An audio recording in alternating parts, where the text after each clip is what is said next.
everybody. Thank you so much for coming. We're going to pretend that we just sort of came on stage. For those who don't know me, my name's James. I'm from Often Your Books. Very excited to have been asked to chair this evening. First of all, I mean, we were going to be saying a big thank you to the Staiths, but I don't think any of them are actually here to watch it. But that's, that's okay. That's all right. Thank you, Eddie. Thank you to the Staiths. Obviously, I'm joining Mark Hammond tonight. Writer, musician, poet, psychotherapeutic counsellor from Gateshead.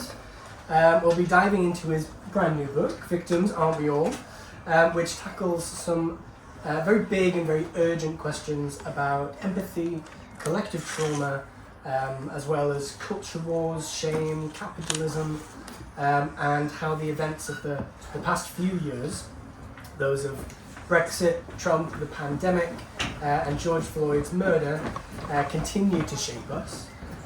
We'll also hear about the creative process and kind of the journey into getting the book published. Firstly, Mark, well, congrats on the book. Thank you. Does it feel like an occasion? Has it felt like this is all sort of culminated in this one big thing? I mean, how's the last month been? At the risk of sounding quite pessimistic, I think the big moment was when I got the initial email offering the publishing contract. Yeah. And I was sat outside of work about to go into a shift. How are you?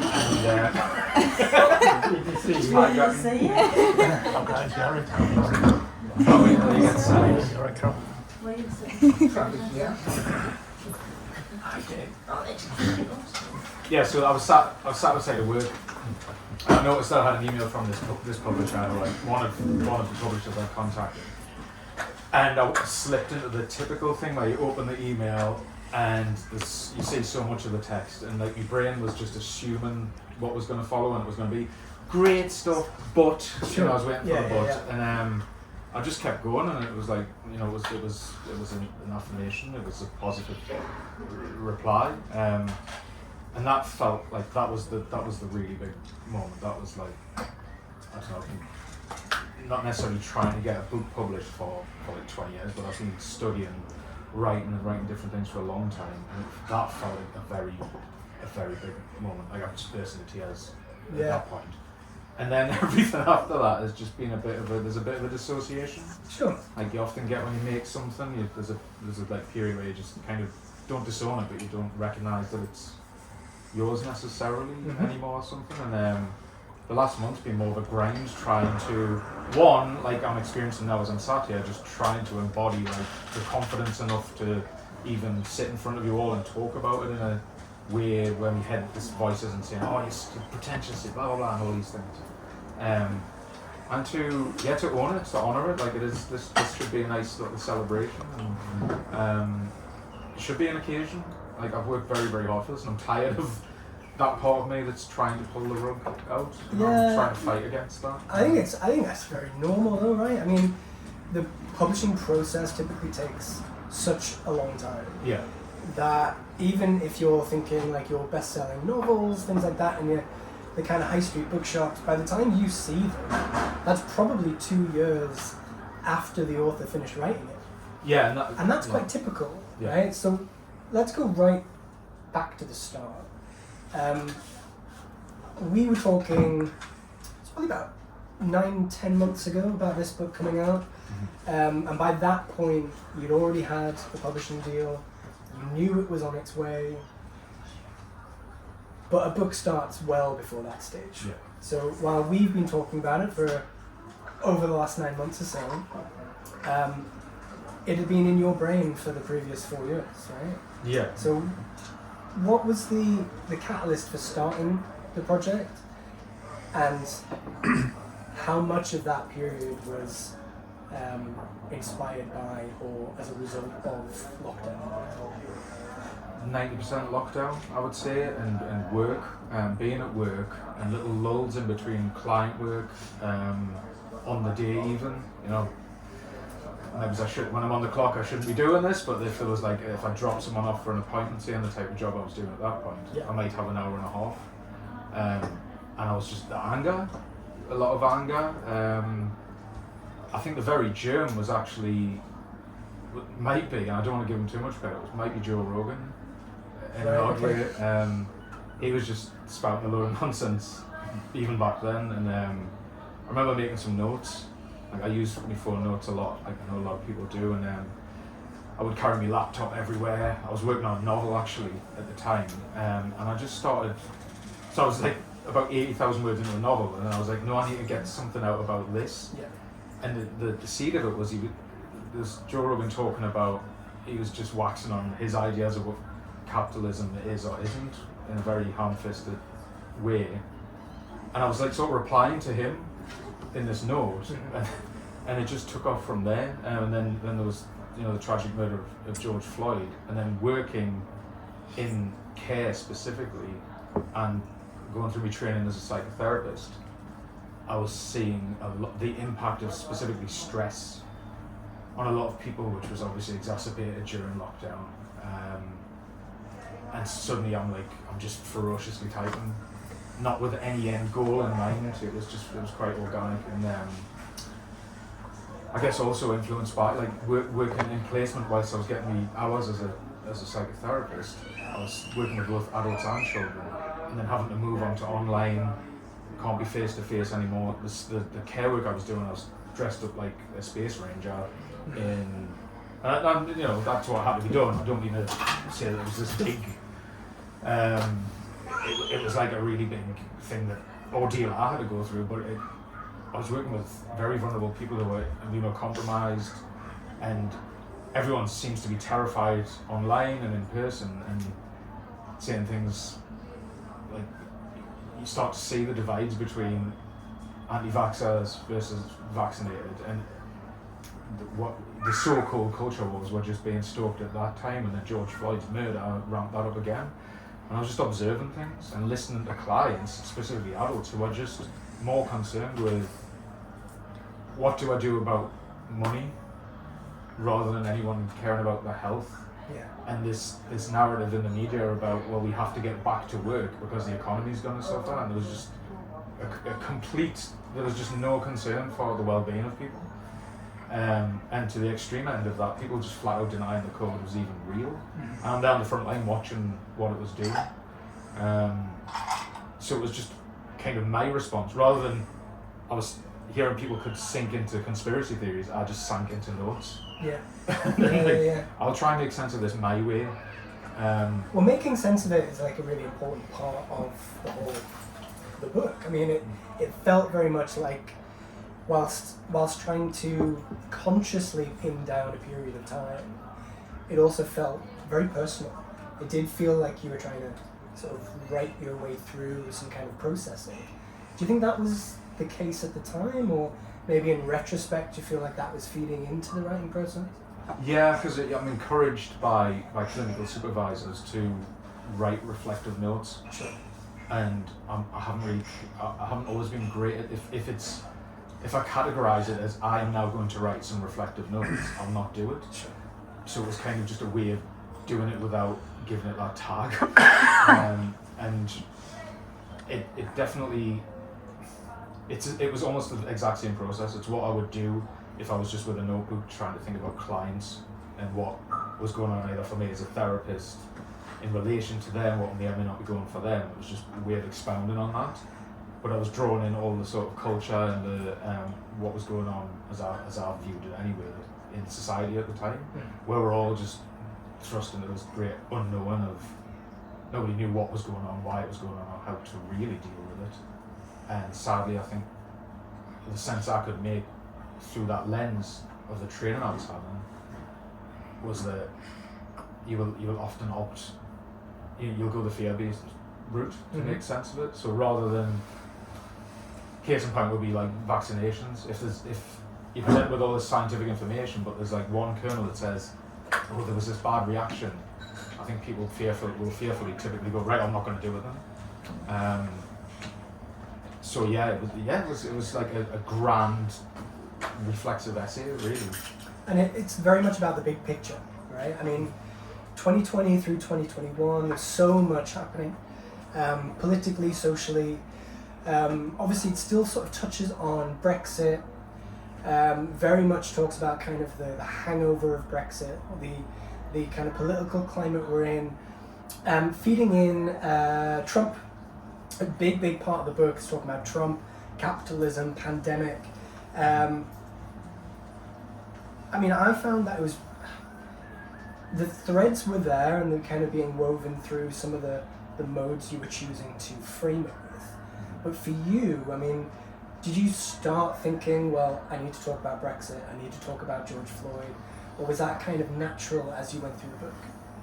I think a lot of the time, I think even if you write a song, for instance, it's easy to, especially with lyrics or even poems, you can go back and you can retrospectively assign it a meaning or a purposeful intention.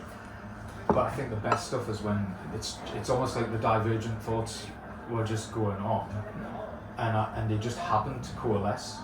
A lot of the time, which is when I get really excited about writing, is when I'm locked in to that in that flow state, shall we call it, and it's all just happening, and the synapses are firing, and I might start going off on something, but then it's like, oh, this really relates to that, and it just would, fortunately, sometimes just very naturally go in that direction. But there would be some instances where I'd be like, right, oh, I've covered that, so like, yes, I can't be, it would be remiss not to talk about, like Brexit, you know, even though it was 2020 when I was writing it, of course it was influenced by that. It was only 4 years prior to that. I was still feeling the ramifications of that. And this goes back to what you were talking about, the process of the publishing process, was the anxiety of, it was such a laborious and maddeningly slow process for me, because it's such a topical book. That I was like, is this ever going to happen? Have I been the victim of some sort of scam? Is this, you know, like, I need this out. And actually I've noticed lately, and you know, as a therapist, I'm not Jungian, but I'm a big admirer of Jung, and it just felt synchronous that, like, especially now, a lot of what's going on that I'm writing about there, it's kind of good for me in that there's a corollary with what's happening now, still, but it's sad for the planet that it's still happening. There's so much in there. Like, I even talk about the Father Ted guy in there, you know, and like my absolute hatred for him. Well, not hatred. Well, I saw him in the news again today. Well, yeah. There's like all these, and he's such a, like, I'm not gonna go off on grim or anything, but he's such like you did in the book. He's such a, like, fringe guy now, in a way. So it seems like it can't help but feel synchronous to me that he's just suddenly popped up again. Yeah. And I've got some misgivings about how and why he suddenly popped up, and, you know, Farage just suddenly in front of Congress, and you know, that might be a conspiracy I'm falling down, I don't know. But it's just very interesting to me that I talk about him, a very specific character, and he just pops up again now. So the timing is quite nice, actually. It's reassuring because, like I say, I was really pained about the whole going back and forwards to the publishers and the editing process. I need this out. I wrote this in 2020. It's of its time. But I guess fortunately for me as a writer, like, history just keeps repeating itself. Yeah.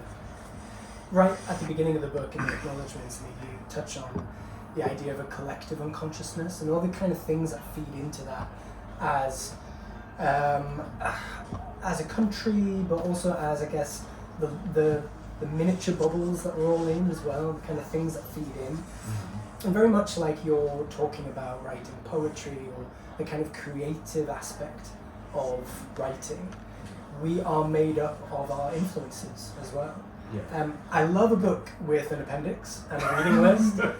So you are very much about the books that you read and the things that have kind of influenced you. So not just academic writing and going through the course and sort of qualifying and then practicing, but all the other references, pop culture references, everything from The Simpsons and The Sopranos to Carl Jung, all thrown in there for Three Amigos was my favourite. Three Amigos was a great one.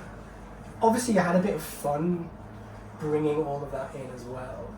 But what did you feel was the most important elements that you couldn't go without? In terms of those kind of Simpsons. Simpsons, yeah. 100%. I mean, it's sad. While we're talking about looking into the future and these kind of... How many times has The Simpsons predicted the future? This is what I mean, yeah. Like, as an aside, I'm not going to talk about how great it's already been said, but like I would attribute The Simpsons as giving me the foundational reference points in my childhood. Yeah. That and wrestling. Yeah. It's just it taught me so much. Like I didn't. And having a child now, I'll sit down with her watching, and she's like, "What?" And there's loads of questions. You're like, "Shut up, man." But whereas I was just like placed in front of a TV as a child, like I was born in '85, so I was like, "Here's a telly, off you go." And I was like, I always talk about RoboCop was put in the VHS machine at the age of 6. I think that was formative, to say the least. Really influenced me outlook on life. But I just wouldn't really necessarily understand the gags, but I would intuit. Yeah. And I think you have to. There's a lot of things where I just have to intuit or read between the lines and make it up. I'm completely digressing here, I know, but yeah, I just want to say that. What's your gig? What I couldn't go without. Well, we talked about Good Morning Midnight by Reese was pivotal for me, and something that I thought a lot about when I started my psych training. I'd gone from, so in an educational or academic realm, I'd studied creative writing, humanities, and it's like this pivot into, or it would seem like that on paper, but obviously psychology is such an all-encompassing topic anyway, and it can't help but be, but it was noticing the corollaries with, and I hate the expression everything happens for a reason, it makes us like sick a bit in my mouth. But there was something again synchronous about that book came along and really, really moved me and stayed with me. And not just the book, but the essays that I read in relation to the book, which I think often the essays or the studies of the thing are sometimes better than the thing. And there was some really great stuff that I read, and it really set me thinking about shame in particular when we talk about that book. To the point where I was just thinking, oh my God, I was kind of designed in a way to be a therapist. And even like beyond books or literature or pop culture references, just me upbringing, just me life, the life that I'd had and the life I was making for myself. It all just, it sounds like a Hallmark card, but just like started falling into place. But Good Morning Midnight, especially, somebody who I would say I've experienced traumas, and I work with people who have been traumatized, and that's the model I tend to work through, the lens I work through. That book, it articulated a very nebulous, painful thing in a very clever way that then tied into, it started to speak to me about certain Marxist theory, about time and like talk about chronotope, I think that's how you pronounce it, but the sense of disjointed time, and how I guess what you call a dissociative state is represented in literature, and it started bringing all that out of me, and it became a really big touchstone in the book, I think, because then I was able to leapfrog into not just trauma as I perceive it, a collective trauma of COVID. We're all under the same sky, living in the same country at that point. It found this, what's the word? I'm a writer. Sure. I'll just keep leaning on synchrony maybe, or it was then I could relate that also to capitalism. We're all living under this god awful mother, and it was a way of tying up, and it's a book, it's a piece of literature, and it really goes to show the power, like the real potency of good art, and how it reflects what's going on, even politically. Like I don't know that you could. There's many books about a woman who holidays in Paris that really underscore what capitalism is doing to us all in terms of a traumatic experience for us all and the stresses it puts us all under, which I was seeing day in, day out, hour by hour with adult clients who are coming in just like out of their minds. Yeah. With like, I can't pay this. It's all. It starts off economy based, but then it just gets really into this real depth about the disjointedness of their everyday. Everything's measured by how you spend your time. It becomes that's the metric that we're living by. The idea of free time is completely messed up now. What do you do with that time? How are you? Everything's got to be seen to be productive. You've got to have a side hustle. You've got to get up at 5 o'clock and go for a 6 mile run, and you'll be all right. And like that just makes me insane. I feel like while the general idea of capitalism, and you kind of touch on it multiple times throughout the book, but this sort of overarching sort of umbrella idea of capitalism is sort of in the background of every chapter. But I feel like the structures of the book are really linked together through different psychological models. So, I mean, you talk about obviously psychotherapy, to theory of mind, mentalization.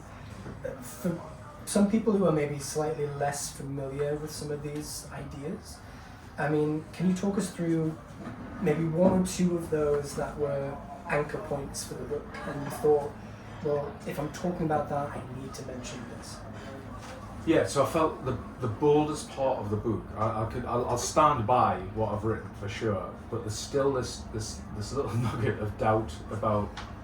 I arrived at this quasi theory. It's not really a theory, but this idea that capitalism it was attachment theory basically, and these are all things that pop up in really glib, sort of memeified visuals now, infographics everywhere, and it almost gets weaponized sometimes and misconstrued a lot of the time, and attachment I think does.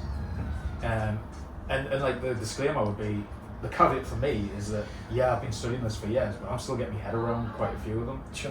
And that's okay. And sometimes I still don't know and I can't articulate what they are, which is part of like the hardest thing about writing a book, is like what you feel you know or you've learned, it's then transposing that into a corporeal thing. is the challenge a lot of the time. But yeah, attachment was a big one, and this idea that, you talk about the different attachment styles. It was evident to me, feeling like I had a very disorganized mother, disorganized by attachment style, and the influence that had on me as a person. The sort of push and pull of that, the give and take. I mean, mother, I love you, you're the best thing ever, but I'm gonna also try and stab you. Like that kind of dynamic is at play, and it's what I was thinking about in terms of this macro system of capitalism as a global force. We all want to be a part of that game, it seems, superficially. Let us in, and we want the rewards, but and we want its love, and it seems to love us. It gives us all these opportunities, depending on who you are, of course. I'm speaking for myself then. And then it goes, no, you're not welcome. And it was making sense of these huge ideas, these huge theories, through kind of niche, smaller psychological theories. Which often do just pop up, like everything has to be reduced and simplified for it to be palatable and understandable, of course, but I think when you talk about psychological theory, like, don't just stop with the infographic, you need to do a bit, there's like, ironically, I'm gonna bring up a meme here, but there is that meme where it's like, at some point you're gonna have to read the book. Yeah. You can't just look at it like, oh, so secure means this and that. And I was a bit concerned that people who are way more knowledgeable, who are like seasoned or academic or not even that, just like practitioners, who know this stuff very, very well, might read it. I hope they do. And then we go, it's not a shite him. Like how can capitalism be a disorganized, a very insecurely attached parental figure? That doesn't make any sense. but I think there's something to that, and that was the point where like I just naturally got to that, and there's still, like I say, there's still a bit of doubt about it. Like, does that make sense? But that was the point. I was like, that's what this is about. Sure. And if you can like cross-pollinate these different theories and use them to that end, it can be really useful, rather than it just being a tool for someone on the internet to go like, you keep going into these toxic relationships because you're attached to the blah blah blah. Well, these things are so memeable, aren't they? And I think I've noticed you posting on social media, ironically, posting on social media recently, talking about like therapy speak and like terminology, and like if you're gonna quote it, get it right, and if you're gonna say it, get it right. Like do the work, do the homework. And I guess the book is very much about allyship as well. Yeah. But getting it right was so important. How difficult was it for you to make sure the terminology is right, and because once it's in print, you want to make sure it's perfect, right? It's terrifying. Like, it's really intimidating, because although I sat in a class for years and I felt like very, like, obscenely confident, maybe he's deluded, I don't know, about certain things. I felt like a bit of a leader, and that's probably one of the only arenas where I ever have.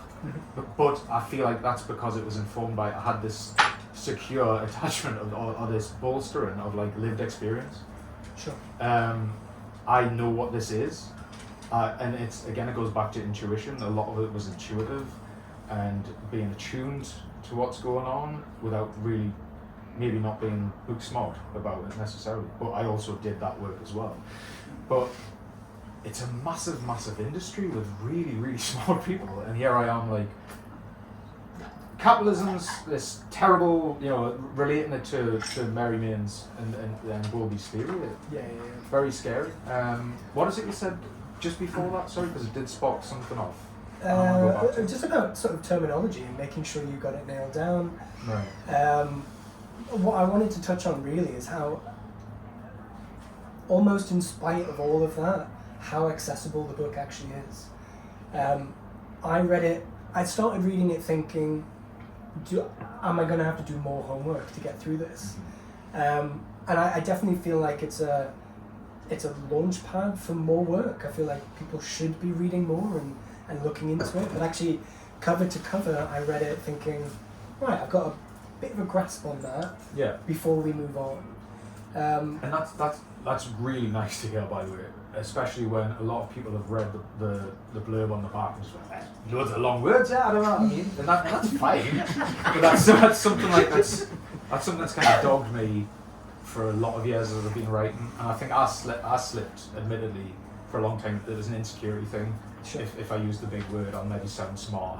And you see people dazzling, like I think Russell Brand straight away. Yeah. It's empty-headed garbage, but with like this amazing vernacular, torrent of rivulets of cascades.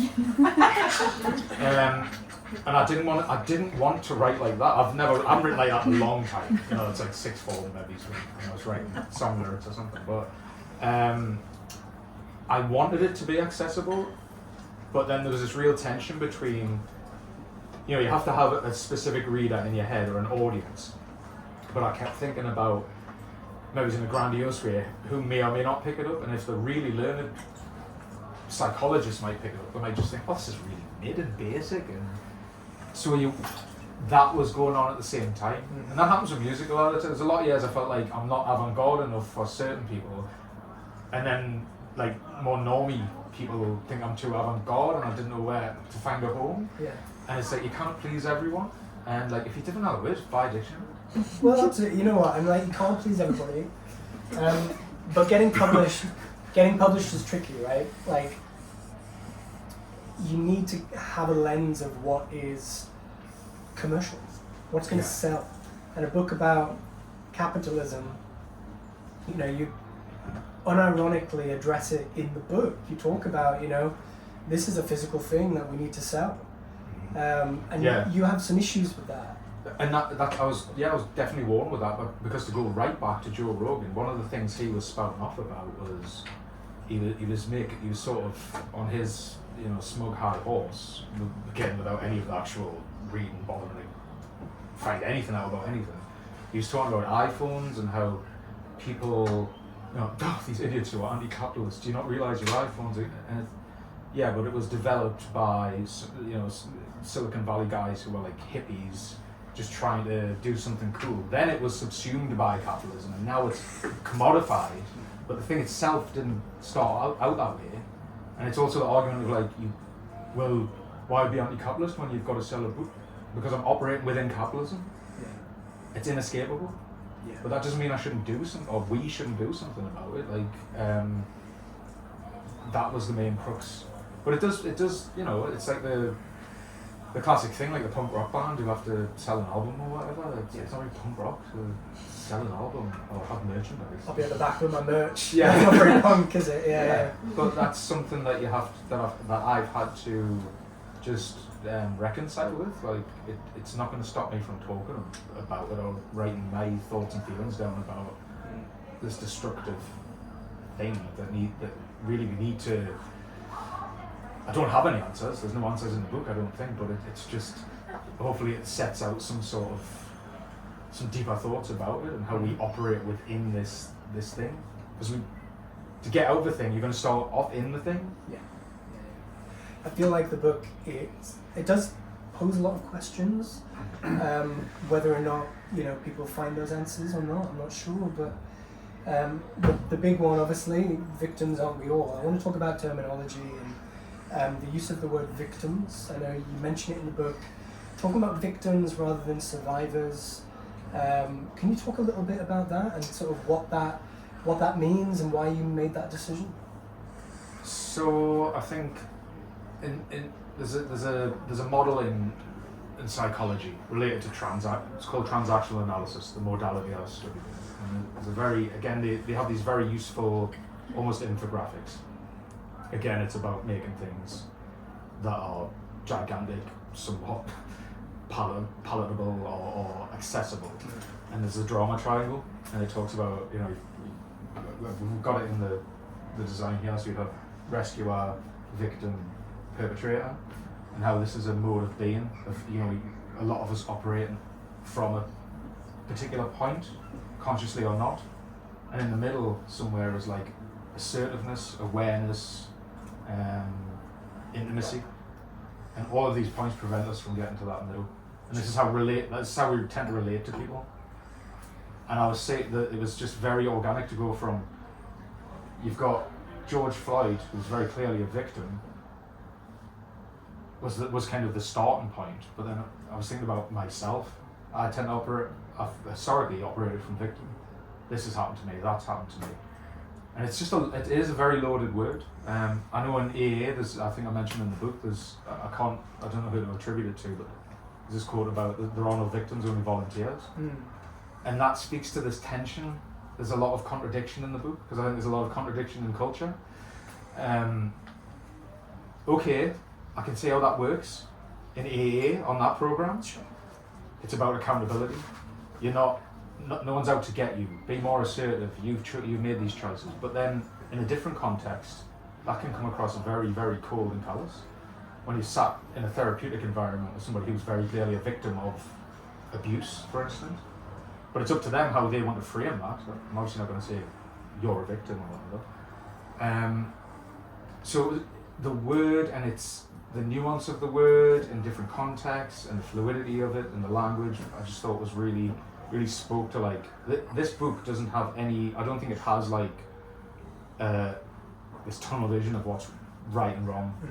I hope once it's read, it's like, okay, everything's just all over the place, and it's up to me to do something with that. But it also speaks to the country we all live in. Victims aren't we all? Like, none of us can escape what some of us are benefactors, the top 1%, you and I, all of us here probably seem to be doing all right fiscally or whatever you want to call it, but it still has a deleterious effect on us in many, many ways. Like I go back to emotionally, and the stress it ravages on us. It pulls us away from our families. All those things. So it feels like a real catch-all for all of that. Yeah, but I would definitely say that. Plus, it's a quote from a film I love. Sure. It's a name. That was my other question. Actually. I was like, sure, this is a quote. Yeah. It's also a band name or something, isn't it? Or Probably, like yeah. Yeah, probably. Can you tell us about The Shadow, Carl Jung's The Shadow? What? This isn't something that I was really aware of before going into it, and it was kind of threaded through, certainly maybe the back third of the book. And this is where, especially in transaction analysis, I find that there's the different tools they have, and it can be quite handy in that they do reduce things to diagrams or whatever, which can be oversimplifying, but I think they have a place. Sure.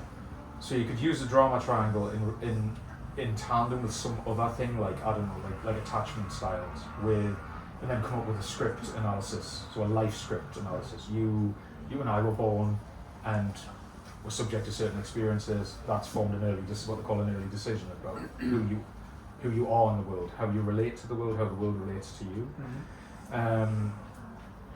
What was the question? Carl Jung's The Shadow. Carl Jung.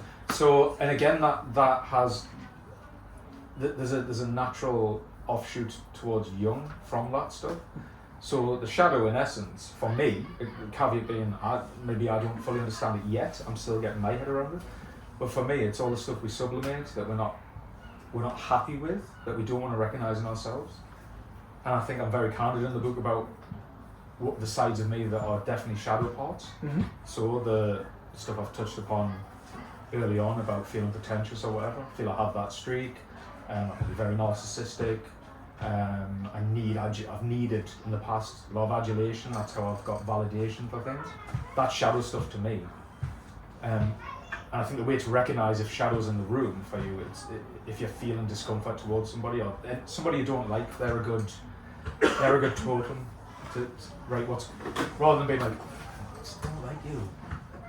Then inspect, like, what is it that you don't like about them apparently? Because it's probably coming from some buried, sublimated part of you. So I tend to hate people who try to speak well or write books. Sure. But that shadow. But for me, in a very overarching way, I think it's really important work for us all to do individually. And again, that's the tension and the contradiction in the book. Is I'm putting that responsibility on people, which is a hallmark of a lot of classic psychotherapy, is it puts the ball in your court, like AA, which has its place in certain moments, but overall I don't think that's ultimately fair or supportive when we're all subjected to the great, the sky of capitalism. It's the war between, I'm a big believer in accountability, but then there's certain things that are just outside of our control that will absolutely influence how we are and what we do in life. But it's not enough to just purely sink into victim, because obviously then you just don't get anywhere, you just sink in a victim. And then as you find with like Graham Linehan, you're probably going to rescue her from there. You want to, like a white knight, save women, apparently. And then you become a perpetrator when you go online and say you want to punch every trans man or woman who, he's just moving around. And he's never getting into that point, which is authenticity. He's a very inauthentic, bitter piece of shit. I don't like him. For me, I mean that kind of brings us back to shame. Yeah. Maybe that's something I've read into it, but like that connection kind of brings us back to this sort of overarching theme of shame and our connections with certain events. So George Floyd is such a huge part and kind of comes back into the book at various stages.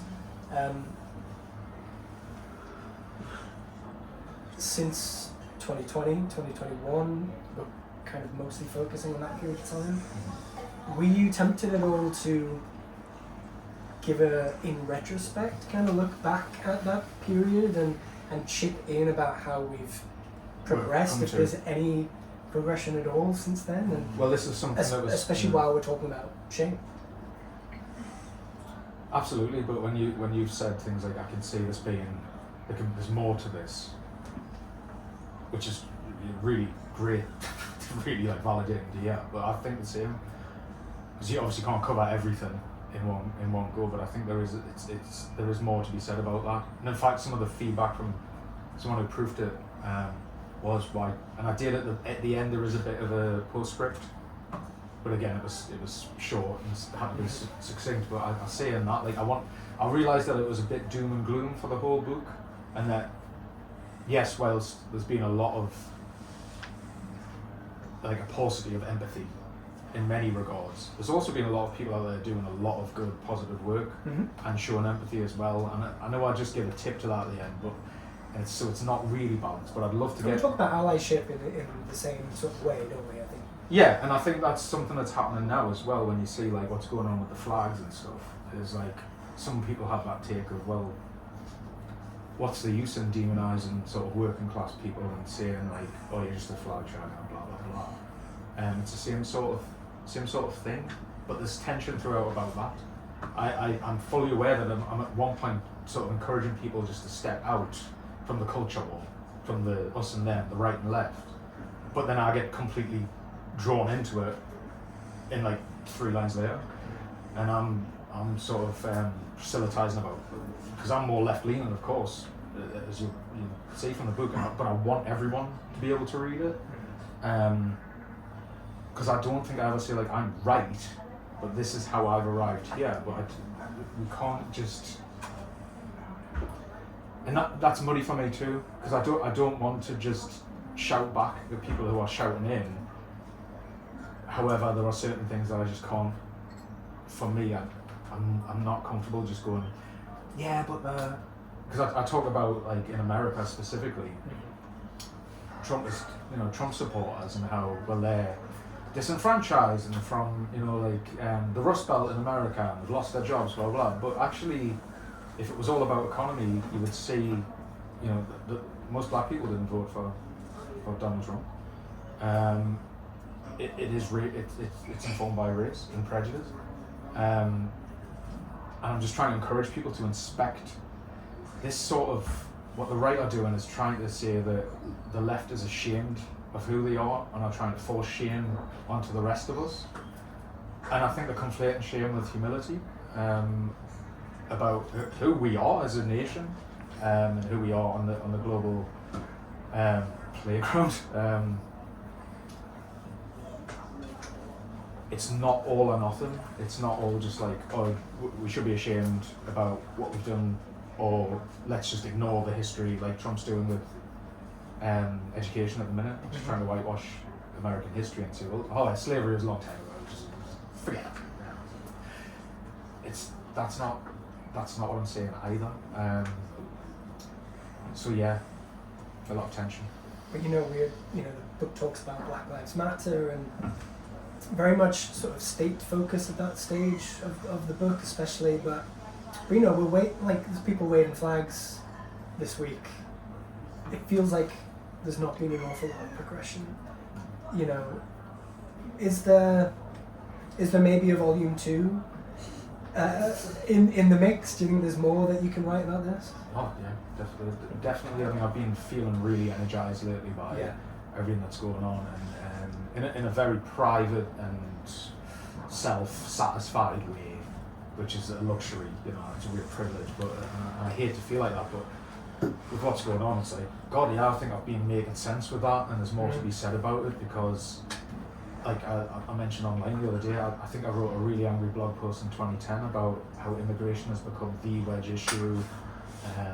It's like the Overton window in politics is just locked in on immigration. It's like a story all this time, and how long are they going to continue to implement it and use it in this way, and for people to just to buy it? Like, it's staggering, really, because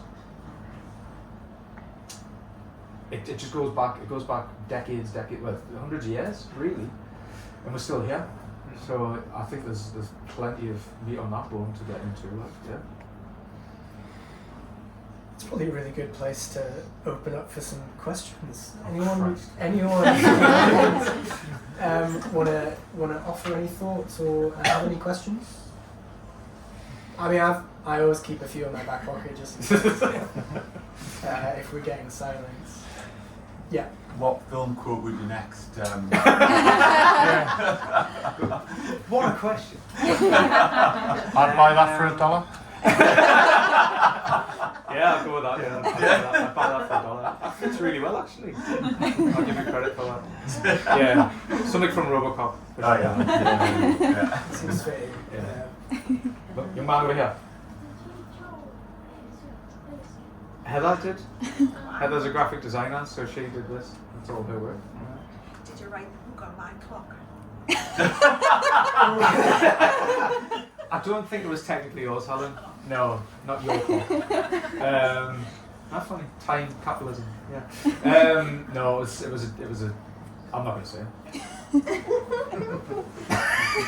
I would never ever do it. Don't want to incriminate yourself. We're recording this.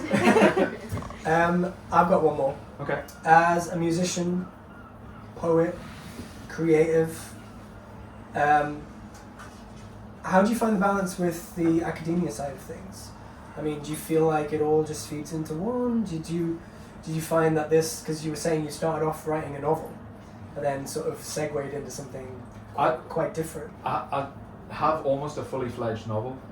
I was doing that for years. Mm-hmm. And this was the thing, and I was living with that, and I was going to bed at night with these characters, and it was like, it's really enriching. Yeah. I would thoroughly recommend it. Like, everyone can write. It's like, what kind of draw you can draw, like, you can totally draw. And then I just started doing this, and I was like, I've just put all this energy into like 80,000 words of that.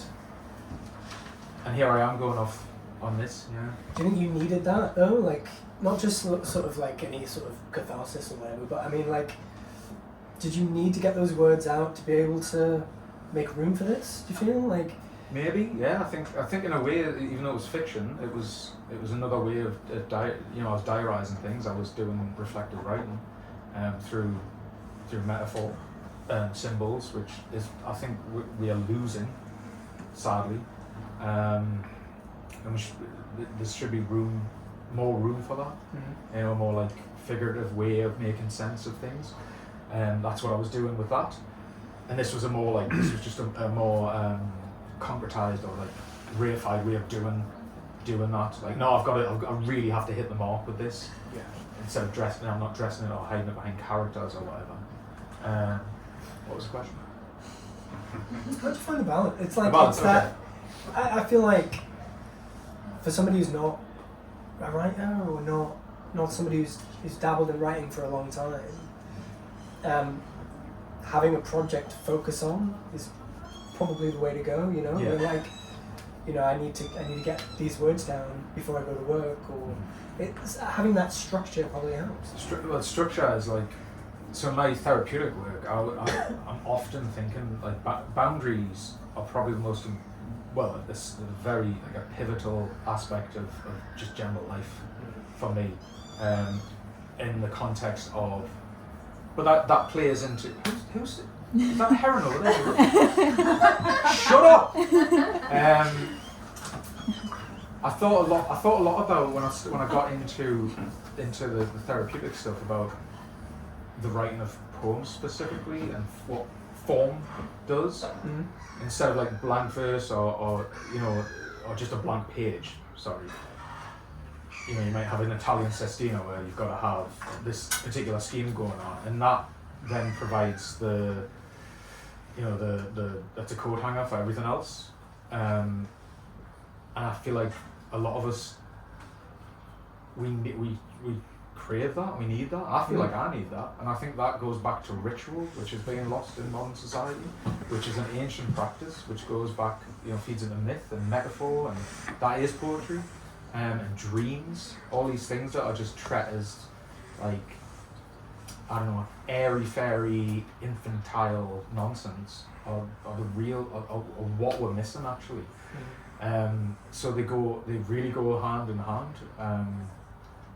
I don't know how to balance it. I just like doing it. I get a lot of joy out of it. finally I've found the joy in it. You know, for years it was a way of trying to convince people of some lack, or otherwise, like there was a lack in me, a huge hole, and I was filling it up with stuff and wanting people to go, God, isn't he good at that? And what I was blind to was that there's people who loved us everywhere, and that didn't matter. That doesn't matter as much as that. But what I found is coming through that is that actually that's still important. Like I still like doing that, but it's not everything. So this is not. I joke. It means a lot. $10.99. That's probably a really good way to stop. To stop for now. We're not kicking you out. Firstly, before I continue, I just want to say thank you. Mark, thank you for having me. But thank you all for coming as well. It's been amazing to have somebody to talk to. And sort of we let these things sort of bounce around a lot, I think. And we've been talking about this a little bit, and sort of the anticipation of a night like this and the anticipation of a book coming out. It's kind of a daunting thing. So to have eyes facing us is nice. It's nice, and like just to cut you off, it's my show. James, like he does. I don't even know what you do, how you do it, or why you do it, mate. But like you do it, and you do it so well, and you've been so given of your time for nothing. You know, like I don't know if it was like midweek or something. I was like, do you fancy doing this? And he's just like, and he just showed up, and he's done all this. And obviously he's very, very well prepared. He could have just rocked up and been like, so you've written a book, mate, but you know, this is really, really, but I don't want to make a joke out of it. It's very, very important to me. Like, it means a lot that you've read it, but that you're showing up and you're helping in such a way without really asking for anything in return. You might then hit us subsequently with some sort of some bill. guilt Don't trip. worry about it. An invoice. That'll come later. Yeah. But thank you. I think, you know, the people like you are few and far between. You seem to do it because you really care about these things. Well, thank you. Thank you. And I feel like it's made an awful lot easier when you can engage with a book like this. There's an awful lot to talk about. We've barely scratched the surface. So I do encourage you to actually pick up a copy. Get one tonight if you can, because we need to support writers, we need to support people who want to actually make something and be creative. And I think there's an awful lot in here that will resonate with all of you. So yeah, I just want to reiterate thanks. I don't think we're kicking you out. If you want to get a drink or something, by all means, get a book and get it signed. And any questions you had that you maybe didn't want to ask in front of everybody, now's your time to do it. Thank you so much.